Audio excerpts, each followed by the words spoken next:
everyone and welcome to a very quick video on Jurassic World Evolution 2 because there has been a new dev diary put out. This is a 5-minute long video. I don't know anything about it, so this is going to be a reaction. All I know is that they have a Spinosaur. First ever confirmed, I think, isn't it? That Spinosaur is coming to the game. And I think a little bit of a look of some other dinosaurs and how the game's generally going to work. So I'm going to make this quick. Hopefully I won't keep you too long. If you haven't seen it, hey, watch it with me. So let's go. I'm excited. What are we going to see? What are we going to see? Where your Jurassic World story takes place matters. How you build, manage and customize it can make all the difference between a dinosaur paradise and complete chaos. Hi, I'm Rich Newbold, game director on Jurassic has World no shadow 2. though. Why are all these shops closed? I need to do my Christmas shop. Creating your own Jurassic. I do wonder how much they can say about it. Creating and managing a park in Jurassic World Evolution 2 is more expansive than ever. Along with our new management features and tools, the player will be building in some of the largest locations seen in the series yet. Oh, that's no longer good. confined to the islands of the 5 deaths, players can now build their own Jurassic World in a number of different environments available in the game. I'm Adam Woods, and I'm the executive producer on Jurassic World Evolution 2. Every location provides players with a unique canvas where they'll be able to sculpt the landscape using terrain features made for each environment. These locations also have their own challenges and nuances. I love that some of these things are just mods. And they're like, the we'll most put that in. familiar of these environments is our tropical location. Players will be once more returning to Isla Nublar and Isla Sorna, the home of the original Jurassic Park, Jurassic World and Site B. Here, they'll face challenges in the form of hurricanes and fierce tornadoes. That looks like the DLC To combat there, the doesn't it? ever-changing conditions, The first buildings can be upgraded with storm defences to protect the vital lifelines of the park from the weather's devastating effects.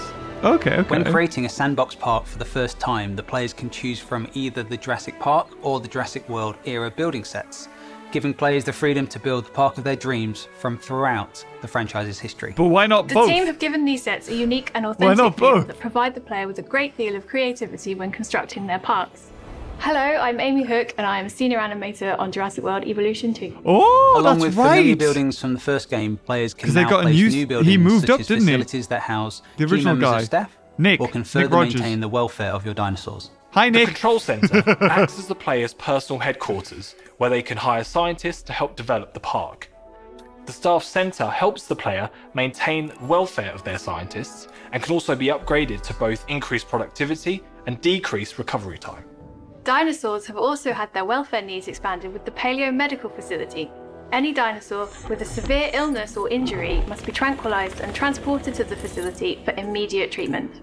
God, it's The going to capture be a and pain in the ranger arse. teams return with some additional features to help the player maintain the security of their parks and the welfare of their I get it, though. I dinosaurs. get it. Vehicles can now be sent out on patrol to various ranger posts placed within the enclosures. Diplodocus This then and provides Casmosaur. around-the-clock observation of their dinosaurs' welfare, keeping both teams on the move and ready to act whenever the player needs them. These teams will help the player maintain control over their parks, creating a secure environment for their dinosaurs and their guests. Oh, and Double Trucks with the new skin. A few tips. The player should always make sure that their park is fully powered by researching and building power stations to provide electricity to their entire park. However, these stations are susceptible to storm damage and sabotage, so a well-placed backup generator can mean the difference between a minor inconvenience or a major disaster. The player should also Raptors on place the down fence. amenities to meet the guest's desire for Can I food, see the raptor drink, climbing? and shopping. Well-placed amenities can provide a really good supplementary income for the player and their park. Viewing galleries or tour rides should provide good views of the dinosaurs. Without good views of the dinosaurs, That's no a guest will remodeled come to the Spino park. head. I'm Jim Stimson, lead designer on Jurassic World Evolution 2. The That looks like Jurassic the Tour one from and Gyrosphere are returning the to Jurassic animatronic World more than Evolution the 2, CGI. giving the players guests an up-close experience of their dinosaur enclosures. These rides Oh, can that looks cross over good. paths, go through fences and into the aviary, connecting their tour vehicles to the entire park. Oh, there's like While land, drones. marine Oh, and flying Tapajara. reptiles can now be released from their own bespoke hatchery and can be changed at the genome level to improve their traits, such as resistance to disease and guest appeal. The interior of the aviaries can be tailored to the flying reptiles' needs in the same way it is done for the land dinosaurs. That's Players nice. will need to be careful as unhappy flying reptiles like Pteranodon and Dimorphodon can break out from these enclosures, terrorizing the guests below.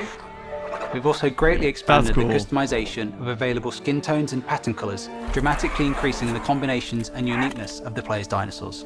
I like All the of these different features eating serve to animations bring that players combine. closer That's to their quite nice. dinosaurs and form attachment to the species unique to their parks. I'm really proud of how each park can look different from the last. There's definitely a strategy to how the player lays out their park. Each one can feel unique based on the dinosaurs, what era of buildings, what location, and then the player can also customize how their amenities look.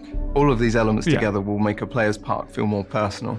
I'm really proud of the new Paleo Medical Facility building that includes a brand new park team, the Mobile Veterinary Unit. Giga This team allows Spinosaurus players to coming treat minor back? injuries and illnesses out in the field. I am most proud of Why? how much our team has put into making each dinosaur feel unique with the ways they interact with one another, including many new expressive social interactions that show our dinosaurs in a new light. I'm most proud of the new management systems that we've added in Jurassic World Evolution 2. The greater depth will really challenge the player's ability to manage and successfully run a dinosaur park. Okay. We hope this dev diary has given a better idea of the features coming to Jurassic World Evolution 2. And we cannot wait to get these tools into the hands of our players and to see these bigger, richer dinosaur parks come to life. And there you have it, coming November 9th. But you know what's coming now? Ice Shakers with the Game of Beaver logo. Go buy it. There was one thing that I wanted to. She said something about things becoming attached to certain species of dinosaur. Hold on, I don't know what she said here. Uniqueness of the player's dinosaurs. All of these features serve to bring players closer to their dinosaurs and form attachment to the species unique to their park. Right, okay. I was thinking that maybe the guests grew attached to the dinosaurs. Because then it would be like, oh, well, this is known for having ankylosaurs. You know, a bit like in J-Pog where you had you could change the tour or whatever to be Scenic Platform or Thriller Dome, which would make more sense, right? If there's carnivores to call it Thriller or stuff like that. Something like that would be really cool. So I just want to like skim through this a little bit. And just see what else. So this is interesting because I think this was a mod that you could add to the original Jurassic World Evolution. Of course, if you're playing on PC. If you're not, I'm sorry. But you could do contours and stuff because I've seen this. I haven't downloaded the mod myself unless it's a separate feature that I just didn't know about. Maybe it's in a DLC or something like that. But you can have contours, which just really adds a better way of seeing like the landscape because it could be a bit funny. You don't know like what a hill might be, especially if it's night and there's no shadows. So they talk about going back to Isla Nublar. Now, I don't know about you, but wasn't the DLC from Jurassic Park, the Jurassic Park DLC from, Jurassic World Evolution, didn't the visitor center, wasn't it laid out like this? With the tour in front of it? I'm a bit worried now about Chaos Theory of Jurassic Park. I mean, obviously this would be like... So this seems as though we were always wondering what the Chaos Theory could be for Jurassic Park other than, what the one in the DLC was. And the DLC was returning back to it and restoring power and repairing it, right? But this is what if the storm hits and you manage to save Jurassic Park, before all the disaster happens. I assume that could be the what if scenario, showcasing the tornado there. Let's turn the volume down. And then you got the T-Rex breaking out. So I think that must be what the Chaos Theory mode is, right? And we've got to look here at what the hatchery can do or the storm defenses. So it's something that you can add on to the buildings themselves for $250,000. So that is not cheap. Additional bays, so you can advance equipment. So it's the stuff that's like incubation success is still there, probably incubation speed time is still there, if that one's still there too. We've got a bunker as well as some other things being made here, which is interesting. You got people inside of an enclosure there. Don't know what's going on here and why this is fenced off and why this little bit counts. Because when I played Jurassic World Evolution 2 and I had Mementosaur put in, they sort of got like, even usually when it comes to a park or the original game and you made an enclosure, if you made little separate bits it counted towards the overall space, but it looked like Mementosaur only had a certain radius that it could have.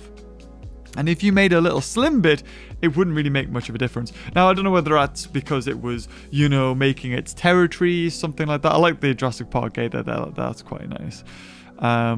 let's see what else we got. So you've got hotels, and this is another thing that really baffles me, because we had this problem when it came to Jurassic World Evolution, which was, you had to choose between, Jurassic Park or Jurassic World aesthetic. And the same here, like these are Jurassic Park hotels, and then these are Jurassic World hotels. But why can't we have both? Why can't I have, the Innovation Center with the cool little thatched roofs of the hotels and stuff? I feel like they've definitely taken like a lot. They've looked very hard at the mods that have been put into the game, and from there they've decided, okay, we'll add this in, okay, we'll add that in. The people like that, and modding has been really good for Frontier, and I'm sure if it was just up to Frontier, they would love to have mods. But of course, everything that's in this game, for instance, has to be greenlit by Universal. So Universal have to give the green light for anything. And we've seen some of the mods in Jurassic World Evolution, and they're pretty... Barney, for instance, again, a licensed thing, can't just be put in the game, but mods will put it in. Another look at the staff building, something to always remember to make, because I forgot it, and then I was like, I can't rest my staff members, oh no! Love his little top there. Normally when you're doing interviews and stuff, you're told not to wear licensed things, and here we go. I can't remember what that is, but we've got a licensed top there. What else we got? Okay, so this is interesting as well. It's like, okay, if a dinosaur has an injury, then you need to sedate it, move it to the facility, see what the problem is, fix it, bring it back. It just feels like busy work to me. I mean, I get that it's trying to make you more attached to the dinosaurs. You have to be more, careful with them. But you have to make it fun in some sort of way. Yes, starting a dinosaur can be fun and sedating it. But then clicking move, drop in building, waiting for it to be healed, move, drop, isn't fun. So there needed to be, and I feel like, we're 2 weeks out now for Jurassic World Evolution 2, so I don't think there's anything going to be added now, or especially to this bit. It needs to be more gamified. It needs to be, maybe if they're healed correctly, they get more of a star rating, or they live longer, or something like that would be interesting. Or they get scars if they heal from it, It tells a story, you could have that one para that keeps on bashing its head on the fence, and you're like, not him again. And he's the one that's, it's that one, he's got the thing on its head. You know what I mean? Something to add to it there. But I think we're long past that stage, unfortunately. Let's see what else we get here. And I want to get the Spinosaur. So here we go, Diplodocus. Lovely scene there. And a Chasmosaur. So I don't know, I don't know whether I've seen Chasmosaur before, but Diplodocus I feel like I haven't. But these are 2 new dinosaurs confirmed, or, for Jurassic World Evolution 2. They're not new because they were in the other one. And are they dinosaurs that I was particularly wanting in Diplodocus? I like the way Diplodocus looks. And I don't know whether this is a new model, but the model that I remember installing was the Jurassic Park. Walking with Dinosaurs Diplodocus. And this looks very similar. And I think Diplodocus always did look a bit like the Walking with Dinosaurs one. But Chasmosaur's back. For the majority, they look unchanged. Bit worrying, but unchanged. I mean, I always felt like they were going to do that. They were just going to take a whole handful of original models and just throw it in, and there you go. However, the Indominus is one of the dinosaurs that has been brought back in, and the skull does look different. Here, however, it looks like it's been shoved in. Like, you can see, like, at the snout here, the snoot, it's been squished. Whereas I think the other one was a bit longer. And I can't wait to see that bloomin' Spinosaur. That Spinosaur looked so good. So this is interesting as well. Another thing I always thought, why have generators, and eventually, or at least the theory in my head was you start with generators and then you get to the power stations and you get more power. But having a generator means that the power will never go out no matter what thunderstorm or something like that, I assume. And it's probably more expensive, but at least it can take over in, if a storm comes in or something like that. But what I thought would be a really good idea is to have green energy. Maybe it takes a lot of research, but then you can eventually get to the point where you get, the wind turbines or solar power or something like that would, be a lot cleaner. Maybe because I don't know, I'm thinking maybe guests' happiness goes up around it, you know what I mean? If the power station's right next to a path, then it's noisy and they don't like it, sort of thing. Little bits could be added into the game. but it's just too late, unfortunately. Even though we've got loads of more improvements, I feel like bringing the park a little bit more to life in that sort of regard would just go a long way for the longevity of the game. I mean, basically, the majority of the mods that have been put in the first game are aesthetic. They don't help the park really, maybe some new dinosaur species, but apart from that, it doesn't change the gameplay. But, you know, maybe thinking about where you put the power stations makes sense. I think Planet Zoo had something like that. But obviously they just want to make it, you know, that already you got the scientists and stuff like that, and they don't want to make it too more complicated. So I can understand why they didn't have that in. So there we go, and another nice look at how the raptors actually get out of the fences by climbing them and then jumping up the top. A nice little view there of the Spinosaurus skulls being used. I don't know whether that's part of the drinks facility or the building, or if it's something else. I'm really not too sure. Also, I'm looking out here.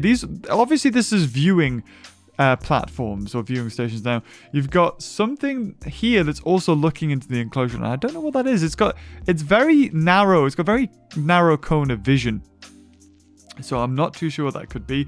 Could it be a hidden, you know, what you call it, a hidden tour that they just haven't shown, and then on the release date, like, oh, by the way, we've got 5 new ways that you can view the dinosaurs.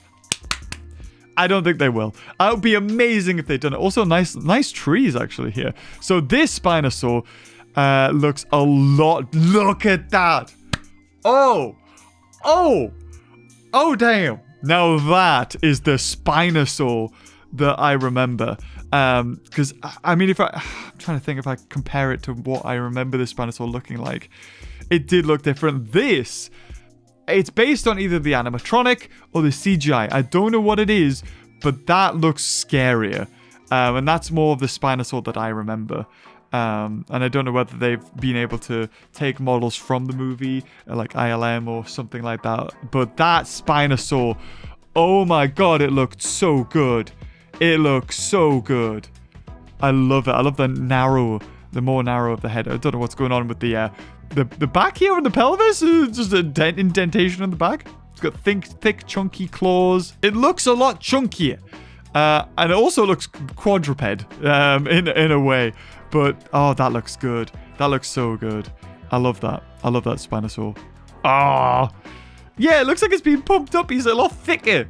Even the teeth look a lot thicker. But interesting environment that it's in. There's barely any water by the looks of it. So that's interesting.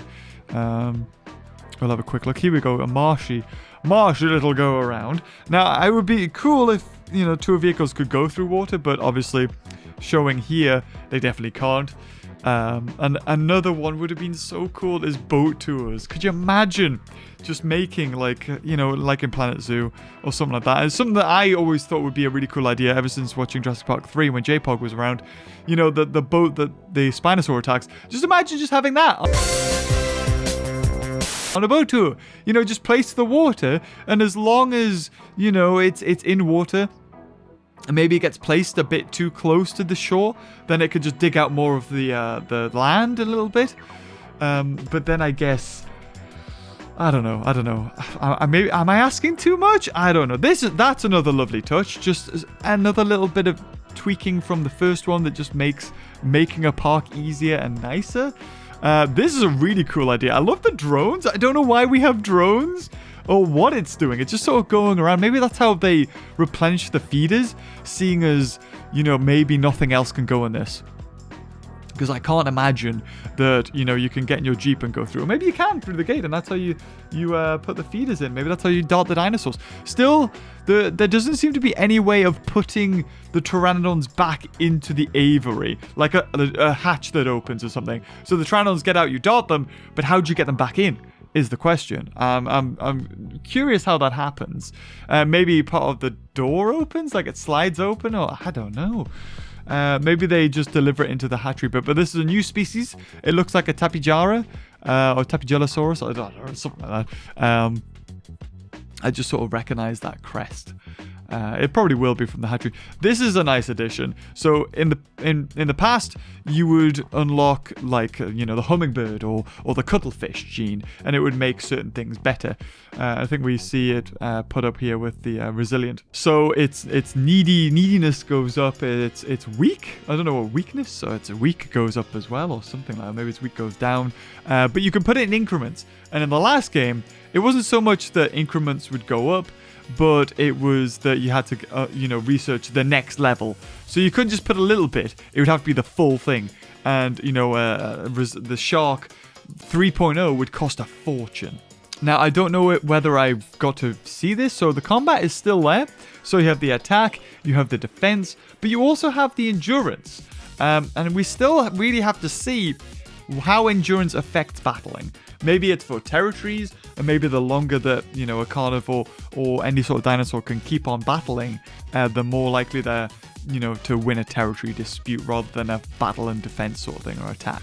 Because that's the only new thing is, dinosaurs will now battle for territory. So it makes sense they have a new mechanic or a new stat for that, which in a way also implies that all they've done, it's probably they probably haven't. They've probably done loads of stuff, but it does feel like, oh, we've taken the attack and defense that they had originally, and now they have territories and also a new stat, and that's added on, rather than reworking everything from the ground up. Because I guess really it would be way too much time and money and resources to do that.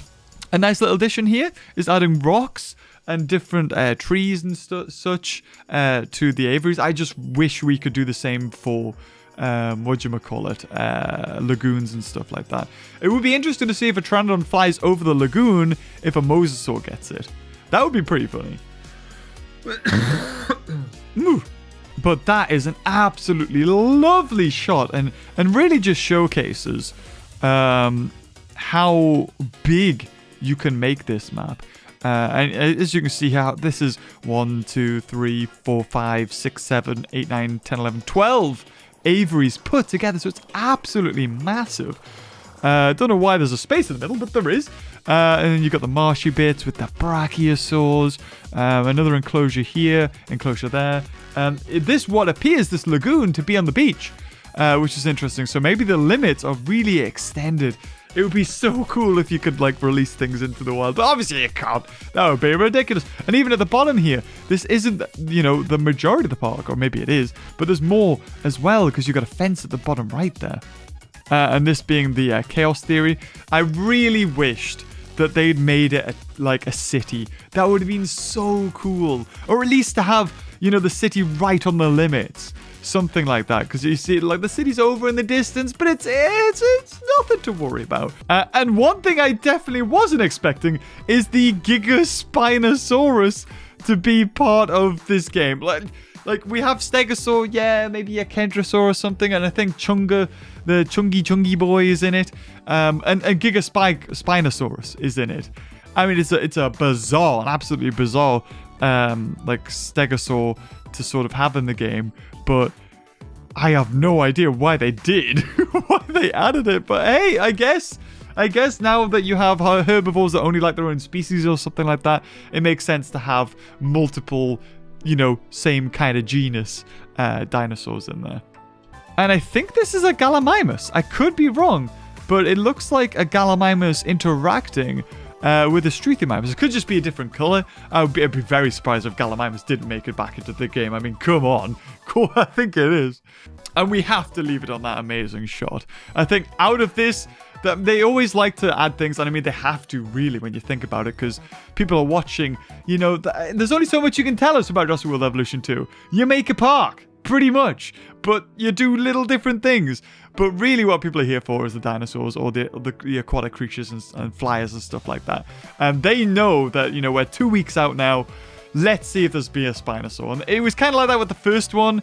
I remember, I could probably say this now, but before the game was released, because Spinosaur was never shown in Jurassic World Evolution, or at least it wasn't to a point, I think. The species profile did eventually come out, but I took a trip to Frontier headquarters. I can't remember why now. I think I did something there. I don't know why. I can't remember. I went to Frontier headquarters, their old offices and stuff, and I was shown Site B, And this was before Site B was even said it was going to be a thing. And there was and I saw the Spinosaur on the island. I was like, oh, but I couldn't say anything because I was under NDA and the species profile hadn't come out and stuff like that. But I was like, oh, that's so cool. But this. It's nice to see not only a Spinosaur back, because it's a fan favorite, but it's had rework on its head, and it looks gorgeous. A little bit thick everywhere, but it's gorgeous. So, we're going to wrap up the video there. So sorry, it's a short one. I've got a wedding to go to, apparently. But if you've enjoyed